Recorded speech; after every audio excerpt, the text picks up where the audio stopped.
Welcome to another Darling in the Franxx review. Last week there was no episode, so that was very disappointing, but today episode 16 came out, and it was actually pretty good. So the first thing we noticed that's completely new is that there's new visuals for the opening. They've ditched the red and made everything blue and have like an underwater theme. There's some interesting imagery such as Zero Two having one angel wing, which is very reminiscent of Sephiroth from Final Fantasy VII. So I'm not entirely sure what they're trying to imply with this one-winged Zero Two, but I guess we'll find out later on in the series. Another cool aspect about the opening is that everything is blue, while the other one was red. So I think this is kind of like implying that the red was the human blood, and that the blue is the Klaxosaur blood. So the episode begins with some imagery of the destruction of Plantation 13 after the giant Klaxosaur hand destroyed most of it. We then see Papa talking to his league of underlings, I guess you would call them, and they mention something about a Klaxosaur princess. I'm going to discuss this later on in the review when I get to the end of the episode, but besides that interesting little bit from Papa, there's not much to talk about them. And then we're introduced to the kids, and we learn that it's been 30 days since Plantation 13 was attacked by the giant hand. And it seems that the entire atmosphere of their squad has changed. It's more friendly, and because Zero Two now feels like she's part of the squad instead of just an outsider. So the episode is mostly about the kids and how they're dealing with the aftermath of that giant hand destroying Plantation 13, and they're not being contacted by Papa or Dr. Franxx or anyone or Nana, and they just have to live on their own. And it's an interesting episode to see them have to fend for themselves and try to become independent instead of always being dependent on like an adult figure. So this episode has a lot of cool things I want to discuss, a lot of interesting developments that are happening in the series. So the first thing I want to talk about, which you probably could tell from the thumbnail image I chose, was that Kokoro finally kisses Mitsuru, and this makes me very angry. Not really. Everyone could see it miles away, but I really felt bad for Futoshi a few episodes ago where Kokoro totally disses him and goes and rides with Mitsuru instead. So this is like the final nail in the coffin for Futoshi. He's never going to get with Kokoro now. Sucks for him, but too bad. That's how life works sometimes.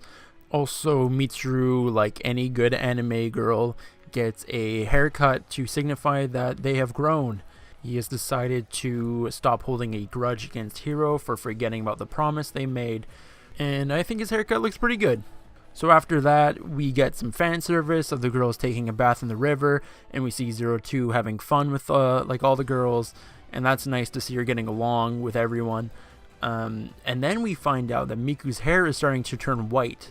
So now there's this whole possibility that their bodies are breaking down, and then we learn in the episode that's exactly what's happening. Prior to this moment, we actually see a scene of Zero Two checking the temperature on Ikuno, and then at the end of the episode, we find out that Futoshi's not eating, and when he does eat, he's throwing up. And I was hoping that he was going on a diet to make himself look good and make all the girls fall in love with him, and I was really sad that it was actually he's not doing very well, and this is worrying because it seems like all the kids are going to die, and now maybe for the rest of the series they might kill off a child, probably Goro because he's awesome. So in the comments, put who you think is going to be the first person to die. If you don't think anyone's going to die, write that too. But I think someone's going to get the axe sooner or later.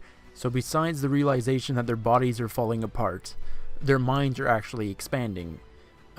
They're starting to gain independence, as I mentioned before. They're cooking for themselves, and in an interesting scene, Zorome doesn't want to pray to Papa because they caught their own food and they did not have to rely on like a adult figure to bring them their nourishment. So this scene makes it feel like they're starting to like have a rebellion, or maybe just have a rejection of the order at the plantation.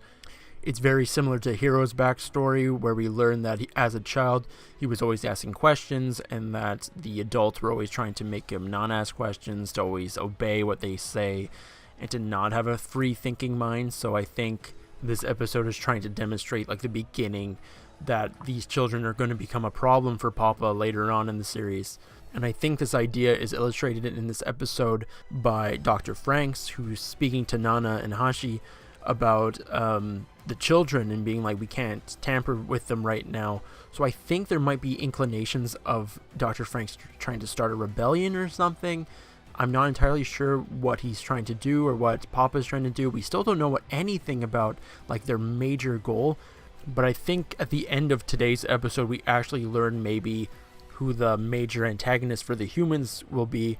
And it seems to be the Klaxosaur princess, which is this woman who's living at the bottom of the crater where the Klaxosaurs come from.